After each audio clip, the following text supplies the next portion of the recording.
All right. Well, I think we're okay to go ahead and get started into this. Welcome everybody to the RTA webinar today, focused all around best practices for building your fleet command center. So we're ditching chaos.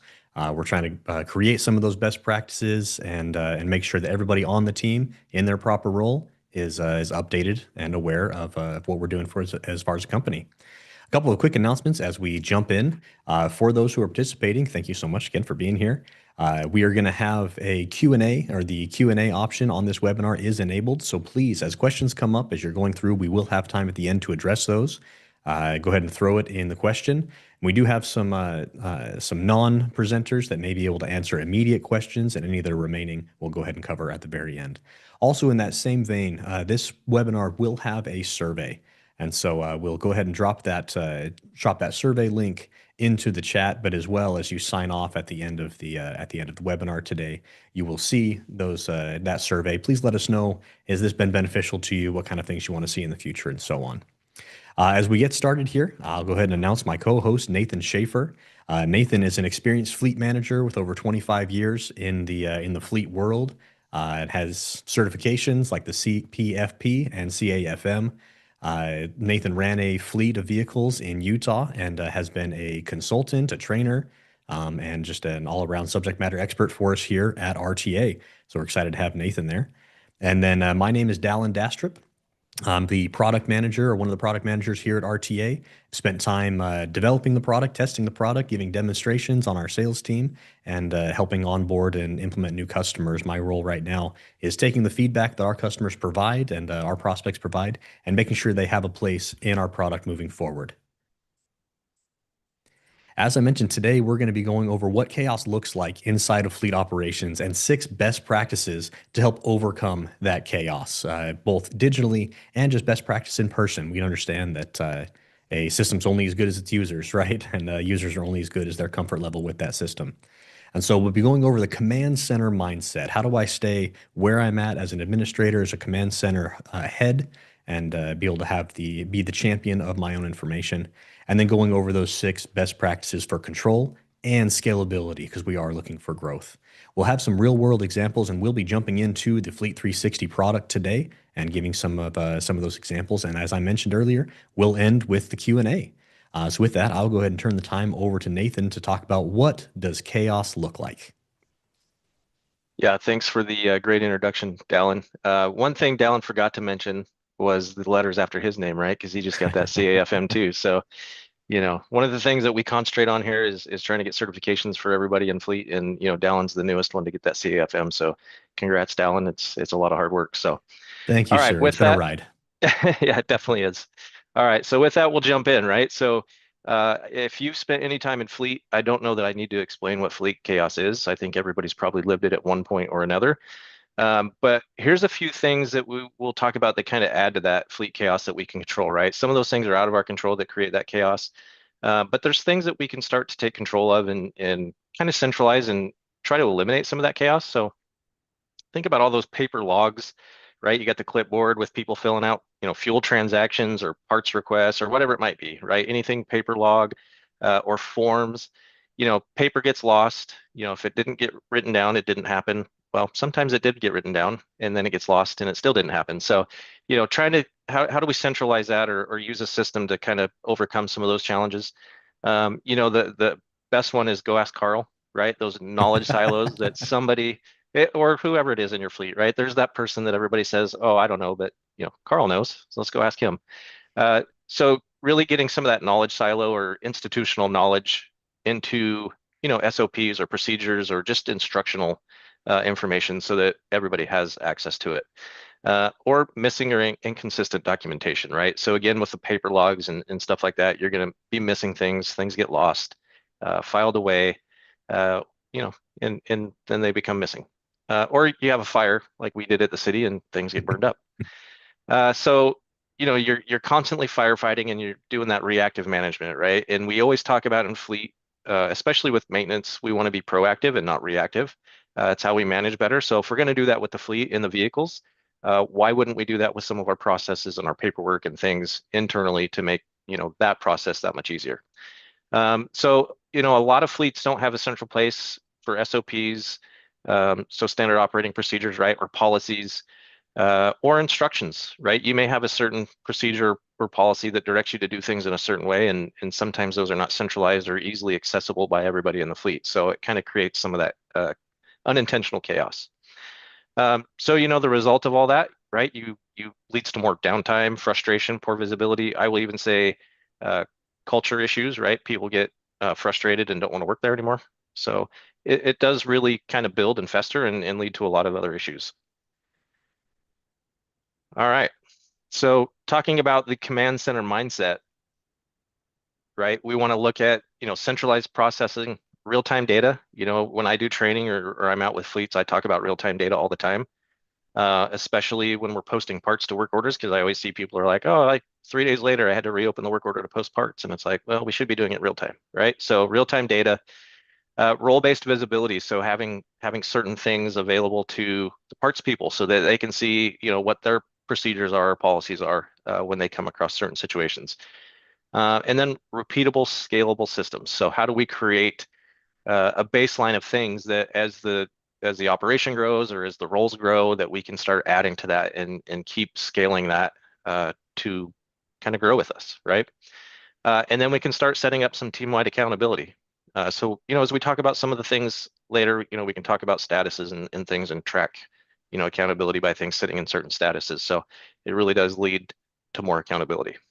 Well, and I want to hit it there real quick, Nathan, with when we're talking about accountability, because this is the big one to me.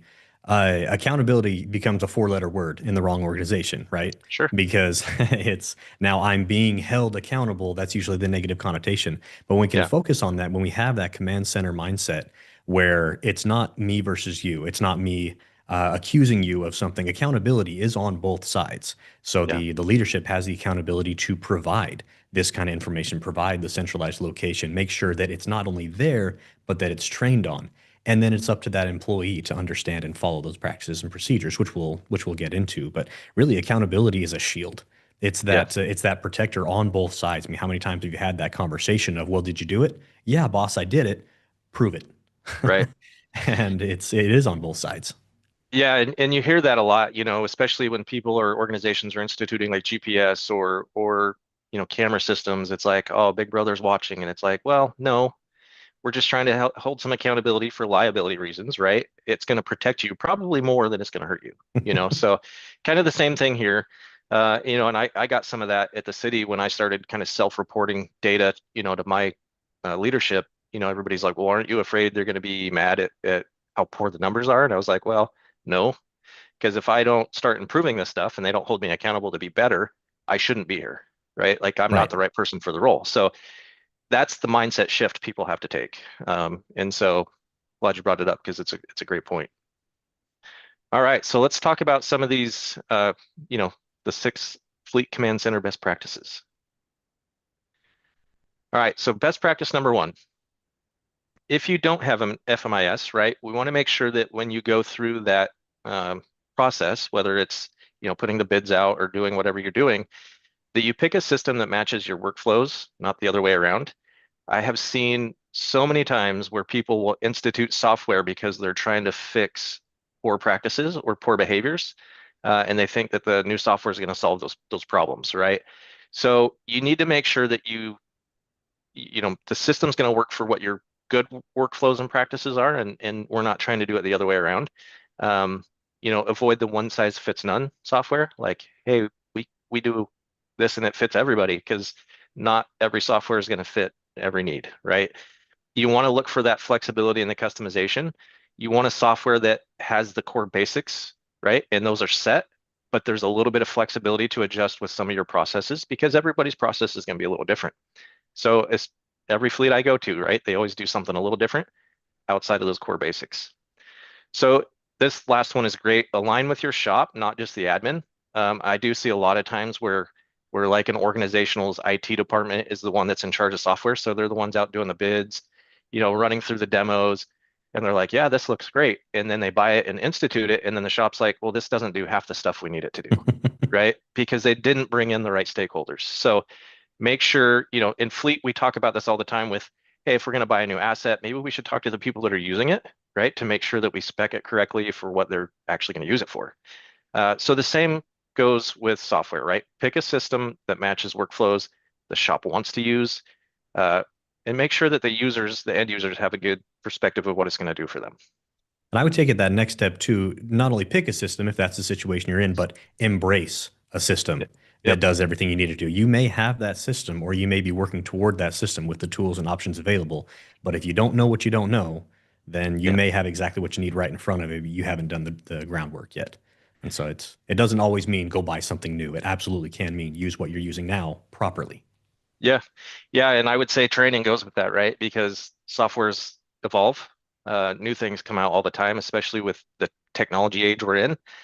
So if you had a software for, 5, 10, 15 years and you've done training once, maybe it's time to revisit training because there's probably stuff that's been released into that system that you might not even be aware of. So, you know, keep that up with what Dallin says, get the training again, look into the system you already have, make sure you're using it to its capabilities.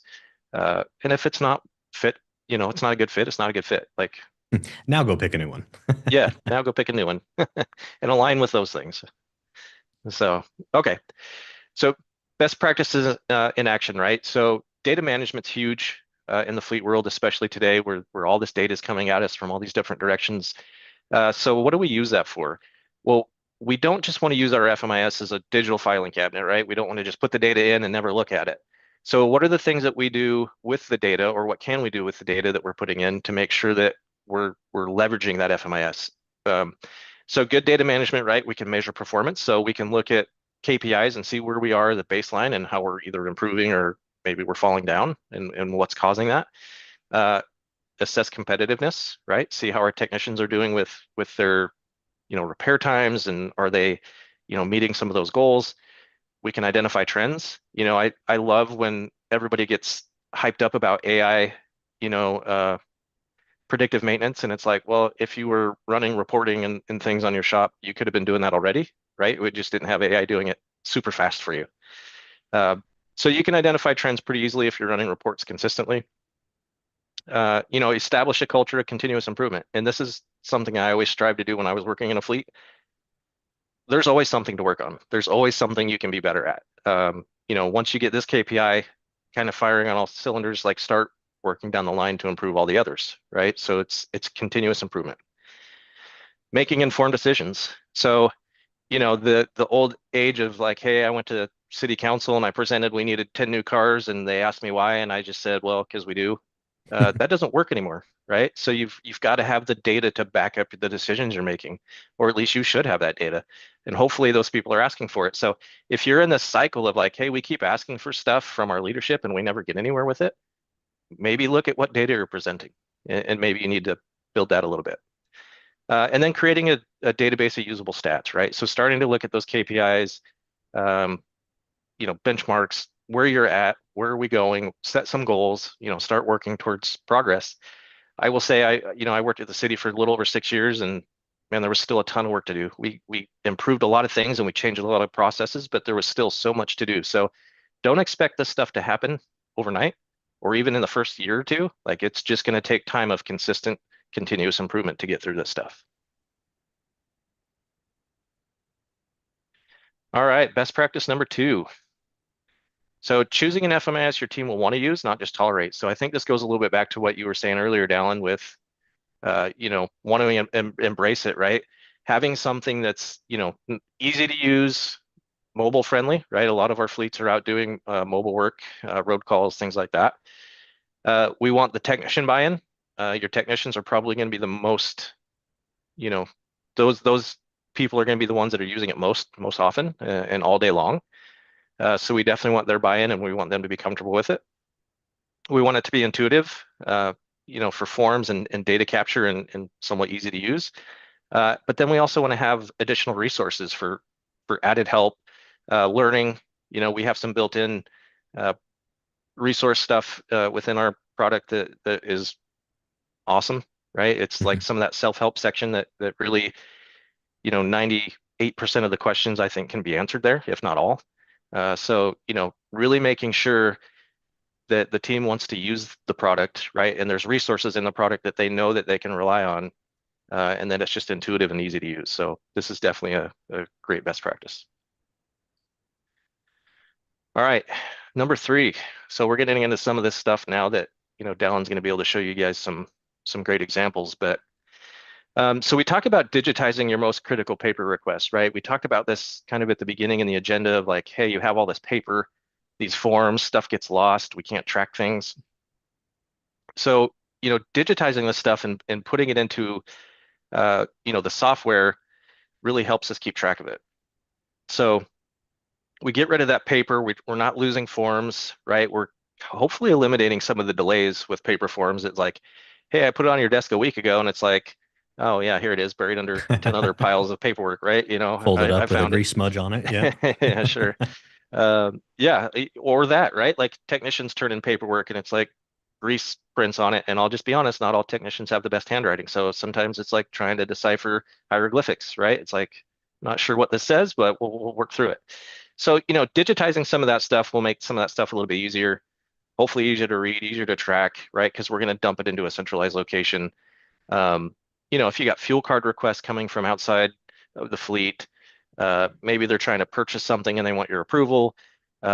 Inventory requests from your technicians, like, hey, we seem to be using this part a lot, and it doesn't seem to be something we're stocking. Like, they could submit a request, and you can look at it and review it and say, oh, that's a good idea, right? So a lot of different uses. If we digitize or create some custom forms within the software. So we create these forms, and then we can create links and put those out, into the wild, so to speak. But we let other people in the organization that aren't necessarily users of the software, or they don't have a user login, that they can go out and fill those forms out too, right? So, if you're in a city organization and let's say the fire department needs a new fuel card, right, for one of their fire trucks, they can, fill that out from a link that you provide them, and it comes into the software and you can take action on it, right? So it gives you a lot of that ability to kind of move that stuff through there and see it in one centralized location and get it from kind of all over the place. Yeah, and if I can give an example there, I mean, Yeah, jumping into RTA Fleet 360, this is a tool that we've recently developed over the past 18 months or so and have put into practice. The nice thing about this, Nathan, you kind of hit, there's a plethora of different options that every individual organization may have a paper request for, or maybe just don't have a request because simply we don't have a best way to track it right now. yeah, Something like I might need IT assistance. Well, maybe my FMIS isn't the best place to do that, but we don't have anything else. And so yeah, being able to come up and find those ideas. So we do have a form management option within RTA Fleet 360 that I can create and generate, which I'll go through probably a little bit later, create and generate these types of requests and completely customize them out exactly as needed. But where they end up going is as those requests are put in based on the type of user, based on the permissions that I have as a fleet person or as a Fleet 360 user, I'm going to be able to come through and see, perfect, I have a purchase approval that's been submitted, and I can go through and review the details of that actual request that was sent by the driver, by the department head. And like you were saying, Nathan, one of my favorite aspects of this tool is the ability to create external facing links. And so whether this is an internal request that I have to get from an employee or from an additional stakeholder, or this is something that as a community, as a government entity, I need to hear back from my citizens. Hey, they see that there was a vehicle parked that looks like it's damaged. I have a city vehicle that has a boot on it. Need to get a request around that. Well, perfect. I can take the details of these requests and of these forms, completely customize them out to my own needs, like being able to select what's the vehicle, if this is going to be something that's personal facing, I can put in, the uh, last four of my VIN number or my license plate number or my actual vehicle number itself. Go through and select. In this case, what is this? It's a new fuel card request. What type of fuel is going to be going into this vehicle to confirm that I have the right one? Who's the department that is linked to? Do I have any attachments? Who's the submitter? And all of this information, again, completely custom. But now I place this either on an intranet site that my internal team and my focus group members can see, or this is going to be something that's external facing. I get with my IT team and say, hey, we really want to put this on the county website. We really want to set this out so that, and maybe it's not something to do specifically with fleet, but more the organization. Um, let's get a 5 star, 1 through 5. How was your experience today, kind of thing, or let us know where you need improvements for our public works department or things like that. So it's just a way that I can digitize any of those requests that may exist, and then even there, and we'll like I said, we'll get into it a little bit later. Even there, take it in steps, take it in strides, where maybe I'm the person that fills out part of this request, and then I need to send it on to Nathan to complete the request because it's only a partial from me, or I can request the information, but he actually gives me the details, the cost breakdown, the whatever, before it goes to finance. And so being able to have this centralized location where I can now filter and sort all of these approvals or all these request templates, all these forms, and be able to now action them, do something with them. Yeah, that's some good points, and it made me think of something because I hadn't really considered, sending that link to the residents, right, working in a city. But what are some of the things that you might put out there for residents, right? And how's my driving? That bumper sticker. Maybe it's a hey, we saw a city vehicle doing this, right? And so they could submit that. Now it's going to come into fleet, and we'd have to redirect it to who it needs to go to. But that's easy enough. But something else I was thinking about that we used to get a lot of is like requesting a plow truck to come down their street in the snowstorm. Like, hey, we haven't seen a plow in however long, right? And we really would love to see a plow truck come down here. So like a plow truck request, I think would be super cool to be able to put out there. But there's just the sky's the limit with the custom forms. You can really build anything and have it come to that centralized location to take action on and really move through different steps or processes or to different people. And what I like is you can set different statuses for different forms, right? We can track how long it's been sitting in certain statuses so that, right, it leads to that accountability. So we know you've had the form sitting in your queue for 6 days, right? Like, why is it taking so long? So there's just a lot of really cool creative things that we can do with that. And it really centralizes some of that request and keeps that accountability, which I absolutely love. So it's a great tool. All right, let's go on to number 4. All right, so this is kind of a continuation, right?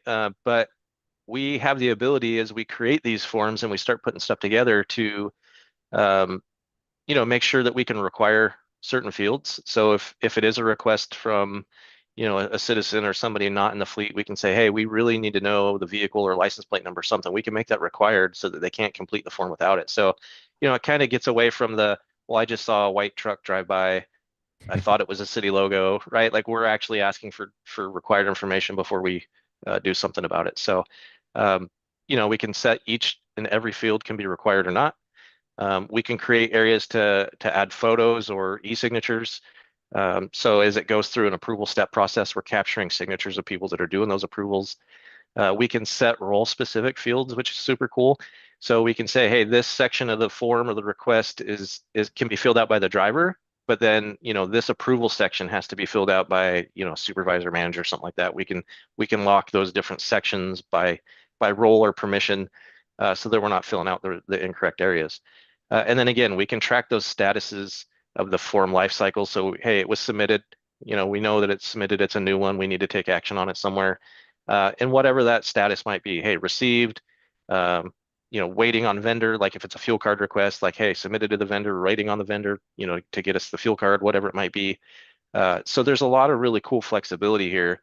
But, we can, again, make sure we're getting the data we need, make sure it's consistent, and then it's accessible in real time, right? So, and then everybody that has access to those forms can go in and look at the forms, right? And see if they need to take action on some specific form. So it just makes life much easier, and it keeps one of those processes right within RTA. And one of the biggest complaints I always had as a fleet manager was I come in the morning and I feel like I log into 10 different systems, right? I'm looking at fuel, I'm looking at GPS, I'm in my FMIS, I'm in the city's accounting system because I'm tracking budgets, I'm doing all this different stuff.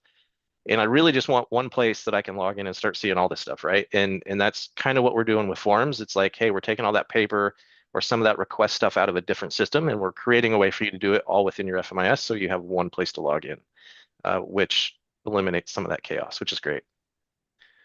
To provide kind of some examples of exactly what Nathan's talking about here, I pulled up one of these forms that just wanted to share, wanted to give that example. Like I said, when configuring, when setting up these forms, the customization, the detail is paramount, right? I don't want to use something that's been templated or reused over and over and over again from a different system or an old practice. And even on that point, okay, we've been using this form for a while and we're not getting the information we need. I'd like to make a change to it. By simply making a change to that form template, it's going to automatically update wherever else it might live. And so from being able to take this element and looking through the options that can be added, you'll notice, I mean, there's a lot of very broad statement pieces here, things like a header, a short text field, a long text field. And the reason we keep it so broad is because that could be anything. This is more the answer that we're looking for, something like a phone number. Well, I still want to put in, okay, whose phone number? I want to give it a title. It's the customer's phone number, it's the department head phone number, it's the requester's phone number. And then there's space for a phone number, which is obviously just a field. I could do the same thing with a short text field. But now I can trigger that next step. It's a phone number, perfect. I can copy and paste it into my Zoom phone system or my internal phone system. A single choice, a multiple choice, and then Nathan hit on a couple of other kind of big ones, like an image. I need to be able, if this is some kind of a request because of damage or because of disrepair, perfect. Throw a picture in there. Picture's worth 1,000 words anyway. Let's save you the time of typing it out. Or something like a signature when we get through to that next step. And as I'm building this out and dragging and dropping and sliding these options around, is this a replacement vehicle or a new vehicle? Like Nathan was saying, well, a only a fleet coordinator or a shop manager are the ones that can fill that element out. And so by marking it as such, by setting it as required, and by saying only these specific users can answer that in particular question, or even further and say, well, access to this form itself is actually limited to the driver or the fleet coordinator within these specific facilities. And so without that specific user or without that idea, now obviously that's internal. If I make this if I copy this link and add it to an intranet site or an external facing site, that kind of goes away. But in this case, if we're talking specifically about RTA users, then once I get to that next step, they do have to be validated. They do have to be a specific level. But then, like Nate was saying, that those statuses being able to show through and create just specific to this form only. I want to be able to see, okay, when it's been opened and track that accountability, when it's gotten to a level one permission, a level two permission, and when it's been closed. This is a new vehicle request. This is kind of an important one, kind of a big one. It's got to go through multiple layers or multiple levels. And I want to make sure that not only is that visually represented, so I can easily see it when I'm going back and looking at my form queue, but then also when I filter it down and find out, okay, which ones are assigned to me. Well, it is coming to me, but I'm the level two guy. Nate's got to get it past level one. Ring, ring, ring, Nate. I need you to fill this out, but I got to get this in before the end of the month. And so being able to see at all elements, all areas, and then obviously be able to add notes in. So customizing these fields out, or customizing these forms out, not just for the elements that are necessary, but the actual workflow and the process that's going to be required for accountability to make sure that everybody gets the information, the requests that they need, and ensuring that really in the end, when we make adjustments, we put these forms, these requests into action, that the right people are involved and the right people are being notified. Yeah, I love the flexibility we have around custom forms, and I think it's just going to continue to evolve and get better and better, right? As we keep moving along, and something to kind of plug in is workflows, right? Like custom forms are going to tie into a workflow engine that we're developing, and it's still in testing phases with some people, but that is going to be like next level game changer, right? Because the system, depending on reviews and changing statuses, is what's going to kick emails out to other people for approvals and things. So, if you want to get some automations, especially around custom forms and workflow stuff, keep your eyes open for when that starts to get released out to everybody, because it's going to be a game changer. Oh, yeah. All right. Best practice number 5. So documenting critical SOPs so they're followed and not forgotten, right? Institutional knowledge lost. I think, in the fleet industry as a whole, we've been talking about this for years. As the boomers, are retiring. I didn't coin that term, so I'm just repeating it. You know, some of that older generation are starting to retire and leave, and they're taking some of that knowledge with them, right? There was not a good way for, succession planning or handing some of that stuff off. And so, these people are retiring and they're taking a lot of institutional knowledge away. And we see this a lot, and I see it a lot, especially when I'm out working with customers. A new fleet manager or director or somebody will get hired and they'll come in and you'll start talking with them and just kind of finding out about them and their history. And, some of these people are getting pulled from other areas of the organization and they don't have any fleet experience, right? Um, but they're really good at running operations, in other areas of the organization. So they're like, well, we need somebody and you're really good. So here you go, right? You're now the fleet guy. And it's I wouldn't say it's scary, but it's happening so much more often nowadays than it was just a few years ago that it's a little worrisome, right? And we want to make sure we're helping those people and get them up to speed. But this is one way that you can do that, right? Is documenting those policies and those procedures and some of that institutional knowledge in something we call Fleet Wiki, right? It's adding custom pages within the FMIS so that you can have detailed out instructions, SOPs, easy to follow guides for techs and staff. If you have certain procedures for certain repairs, you could build those and stick them in there, in the maintenance and repair section for them to reference. You can create a landing page, right? And it could be for critical training, it could be for critical updates or announcements. And again, regular update. We want to regularly update and add information. It's a live living document. We don't want to like build this and forget about it, right? SOPs are constantly being updated. Uh, Procedures are changing, so we need to be updating, right? But this is another thing that we released not too long ago that is some people have really embraced this and they use it really, really well. Think about building some custom training pages, for specific procedures for your organization, especially if you're in a large organization. Like, hey, this is how we want you to do this process. You build that and put it into a Fleet Wiki, then everybody that accesses the system has access to that training procedure. They don't have to call you. They don't have to dig around and try to find it. It's centralized, right? So it's documented, it's there. They can be followed and not forgotten, right? So Fleet Wiki is another one of those things that's going to be a game changer, I think, for people once they really start to see the power of what it can do for you. So, Dallin, I'm sure you've got some examples to show them on this one too. I do, yeah. So, and I wanted I was waiting because I wanted to touch on one of those last elements that you talked about, how we can immediately update information and everybody gets access to it. Yep. Now, how often, I know at least inside of RTA, we experience this all the time where in our Teams messages or our Slack messages or in our emails, announcements go out. And Yep. then it actually happened this morning. We were getting ready for this webinar and I messaged the group and said, hey, I don't have the invite. I don't have the link. And we had to look back and say, well, we sent it, and did you get it here? And did it end up here? I had to go search and look, and of course, have a mini heart attack because it was 5 minutes before we started. But it's okay, we got here. Right. Right. But in the end, something like that. How often do we get information that is very important that needs to be updated, and I don't know where to look? Somebody else thought they changed it, they updated it. Whatever the details are. Where here, if I have, especially like you mentioned, a large organization, I have somebody who's doing a great job tracking their parts inventory. They have amazing practices in place. They're checking every day, observing and recording 20 to 30 parts per user before they go home. Awesome, guys. Why are your numbers so much better than everybody else's? Can you standardize that practice? Give me a step-by-step walkthrough. We're going to go ahead and post it into Fleet 360.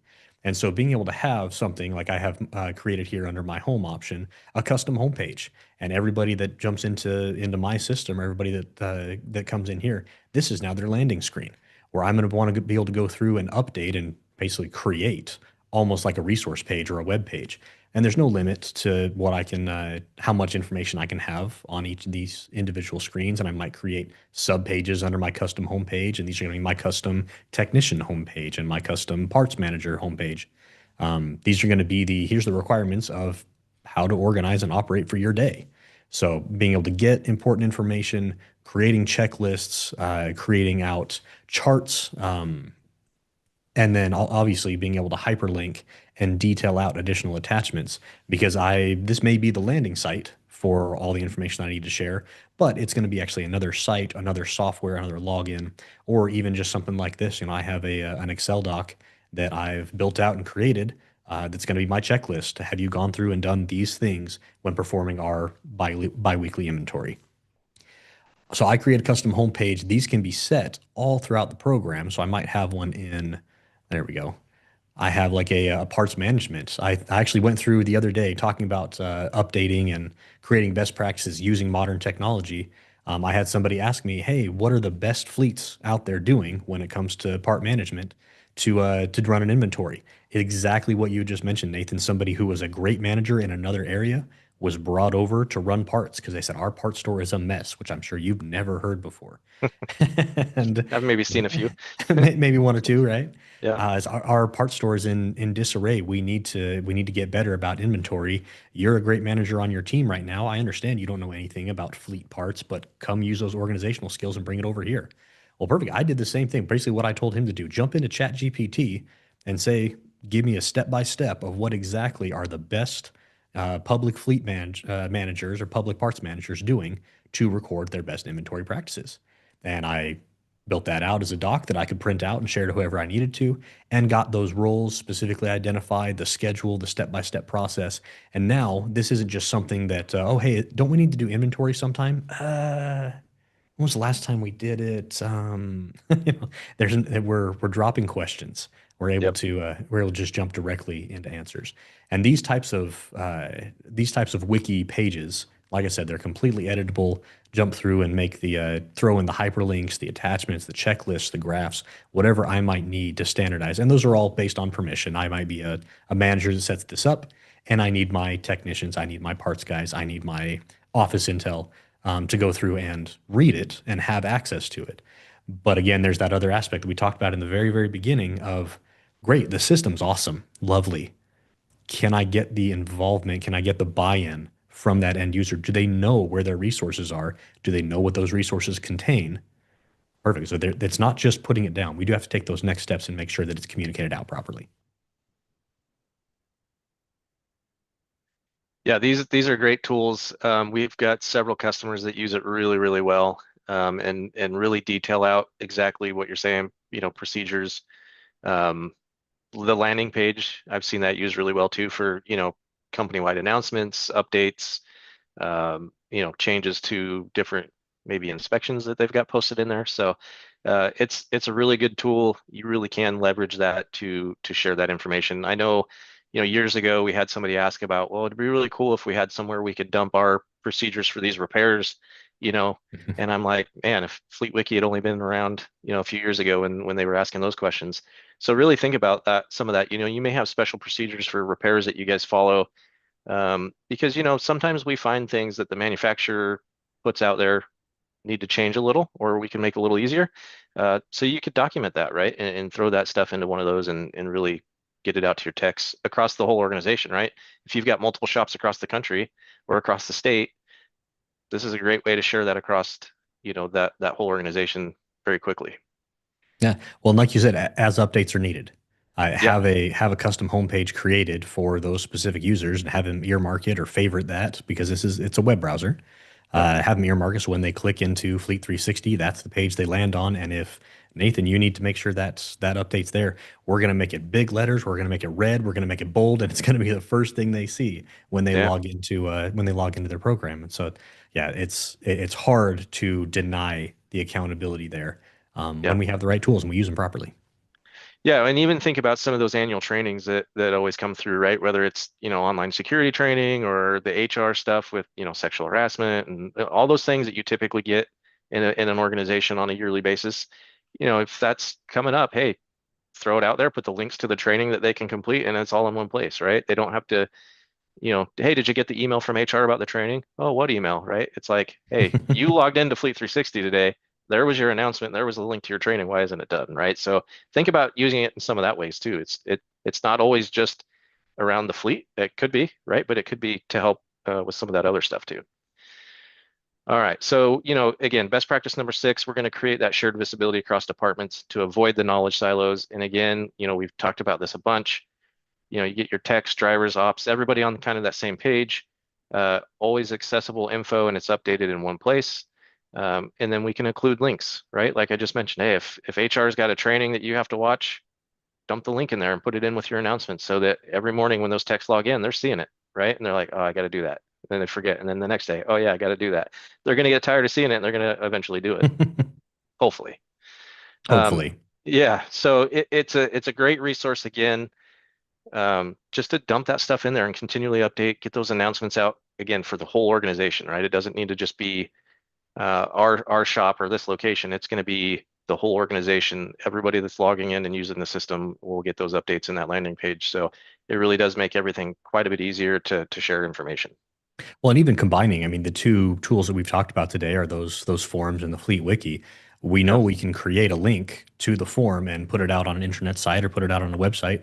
Well, we can do it inside of RTA as well. So have that centralized command center of forms that based on your role or break it down by role, break it down by department, and say, hey, if you need one of these, you need a fuel card replacement, you need a new fuel card, you need whatever it is with fuel. Here's all your links to the forms that might be, because I might not give access to that user to be able to see the form templates or be able to see the form queue. That's all permission based, but even the most limited end user might be able to see that list of forms. So create a page for them, and uh, this is now our repository for all forms and links that to get information, to get help, to get replacement details or whatever it is, and link them all back to that page. So it's a nice little circle right there from within Fleet 360. Yeah, I mean, even under the maintenance and repair section, right? You could dump one in and say, hey, this is the technicians page, right? When they click into that, maybe it opens sub pages, but that main page has those forms that maybe the technicians use regularly, right? If it's a, part stocking request, or we even, we did this classic connect for forms, and somebody brought up like a boot request. They're like, yeah, we provide boots every year, but they have to fill out a request form. It's Yeah, like, there you go. drop that in there, right? And they could fill it out, and then you get it and take action on it. So just a ton of options, and just it's amazing how much you could do with this stuff. Perfect. I love it. So obviously, we want to make sure that these tools are being used properly. That the end user creating and building those tools is trained on it. So we do have the resources out there available. But then again, I've hit it multiple times. I want to hit it again. Being sitting at the top of the pyramid and looking out and being the person that receives all this information is great. But if there's no data to receive, there's no forms that are being filled out, there's no standard operating procedures that are being viewed and being followed, the failure's not on the person that isn't doing it. The failure is really on me because I'm not communicating. I'm not passing down that information of resources. If the resource, what is it? The old, if you build it, they will come. Yep. It's, I have to build it, but then I have to make sure that they're aware that those are options as well. Yeah. Yeah. And the landing page helps do that too, right? When they log in and it's kind of front and center. So, Exactly. all right. So command center in action. If we start to put some of this stuff into place and we're standardizing things and centralizing information, you're going to start seeing some of the reduced downtime, right? Because people are going to be spending less time, especially technicians searching for stuff, right? If we have it centralized, faster onboarding. So think about with new employees, especially that fleet manager that comes in that's never worked in fleet, right? If we've got policies and procedures in place, they can read through those and start to understand the procedures and things that we do in our organization. So they're going to onboard much quicker. Even new technicians, right? It's just going to help get everybody up to speed much faster. Real-time visibility, just like Dallin said, if as soon as I update it here, it immediately disseminates out to the entire organization as soon as they look at that page. Audit readiness, right? So assisting with trying to get some of that audit stuff together for any audits if you guys are doing those. I don't know if anybody's been through audits, but I've done a DOT one. They're not fun. So having that information kind of centralized helps with some of that stuff.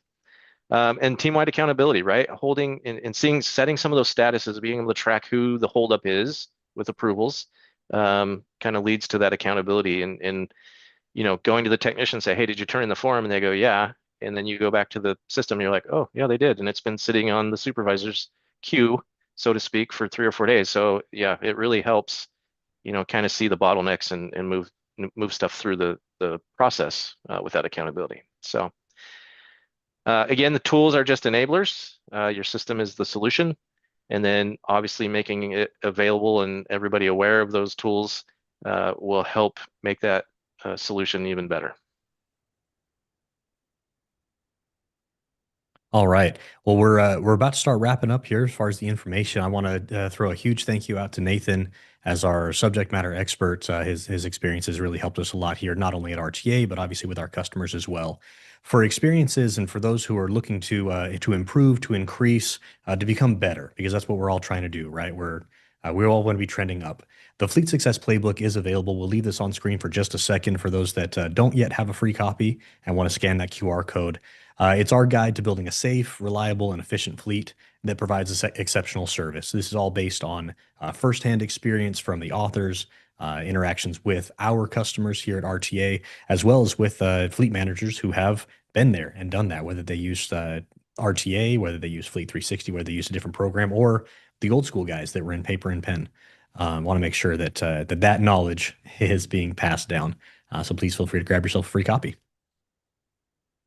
Also, if you've enjoyed this and are not currently subscribed to our Fleet Success Show podcast, our CEO, Josh Turley, is one of the hosts, as well as Steve Saltzgiver, Fleet Hall of Famer, Mark Canton, who ran the fleet at Fordham University for upward toward 20 years, is currently head of our product. It's not a place where we talk about Fleet 360, we talk about RTA as often. It's really just the purpose of enhancing fleet management topics and understanding in the world, trying to give back some of that knowledge and experience that's happened and avoid the silos. So again, please go ahead and scan that QR code. Get updated. We have over, I think we're right at about or just over 200 episodes now. Been doing this for a long time, and it's absolutely amazing. Especially coming to or coming from work. Get yourself in that right mindset. As a reminder, outside of RTA and Fleet 360, the software that we provide, we do have inside of these walls over 450 years of fleet experience. These subject matter experts, you see Nathan right there in the middle. And so these guys and girls who have come through the process, come through the ranks, that have led successful award-winning fleets, they're available for anybody, not just RTA users. We do have consultants, we have trainers that are ready and available. Most of these folks have been featured on or have run some of those podcasts we just barely talked about. We are very interested and very involved in not allowing that silo to walk out the door. To the point that actually some of these guys that have retired and left fleet, we went ahead and pulled them back in because that information is not worth getting lost. And now we're going to go ahead and jump into our to our Q&A. Just as a quick reminder, if you do have questions that we haven't covered up to this point, please throw it into the Q&A. I know it looks like the chat's been pretty active. I'm going to start going over some of those questions at this point, and I apologize if the questions have already been answered. I'll go ahead and read these starting at the top. Are the forms, are there forms that when filled out can be updated to the system and the information gets transferred into RTA, like an intake form? So any forms that currently do exist do need to be recreated within Fleet 360. But then if the question is there currently a way for forms that do exist? Can we load them and have like an AI tool or something like that, scan them, get the data out? Not at this point. That would be a great option for the future.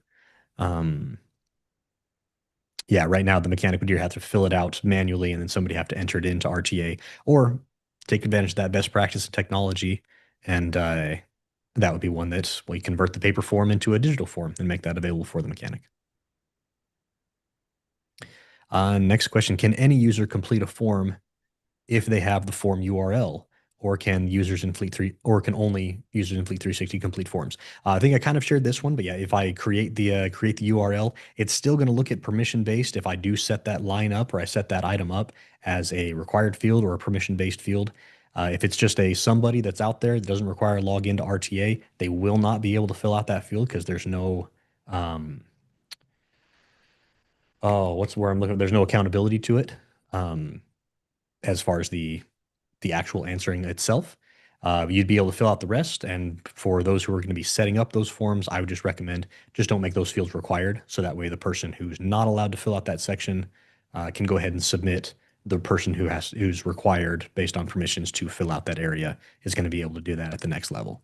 But yeah, if I make that URL live, it's still going to look at those permissions. If I'm logging in or trying to do that as a person who's not an RTA user, I'll still be able to fill it out as long as that permission is not restricted for me. What contract level gets access to forms? I'm guessing, Drew, that question is as far as like the tier of Fleet 360. Forms begin to be included at Diamond, and they are an add-on as well. And so if you're not don't need all the rest of the features of the Diamond tier, if you're Platinum or Gold at this time, you can contact your customer success manager, and we can get those available to you separately. Um, Looks like we have a fueling question in there, an ETA of when pumps and tanks are coming. The answer is, I thought they were live. If they're not live, it will be maybe a week or two. I can check with my team that's over that. Um, Emily, if you wouldn't mind jotting that question down so we can respond directly back to a better time frame on pumps and tanks. How do we implement these things without upper management buy-in? Um, might need it's kind of hard. We might need a little bit more information on that. I don't know, Nathan, if you want to take something like that, how do we implement changes without upper management buy-in? I mean, in the beginning, it's do you have permission to access these features? Without it, it's going to be very hard without their buy-in. Yeah, I honestly, this question kind of sounds like maybe he's working in the shop or maybe shop supervisor level, and he's like, hey, fleet manager doesn't want to change or do these things. But, I would just say work up a use case and how it would help, make the operation better. Um, and just ask them if they're willing to do a test case, right? Like, hey, let's just create one form for this one thing and let's see, how it improves things or how much better it is to do it this way, right? Um, going to the approach of let's just test it.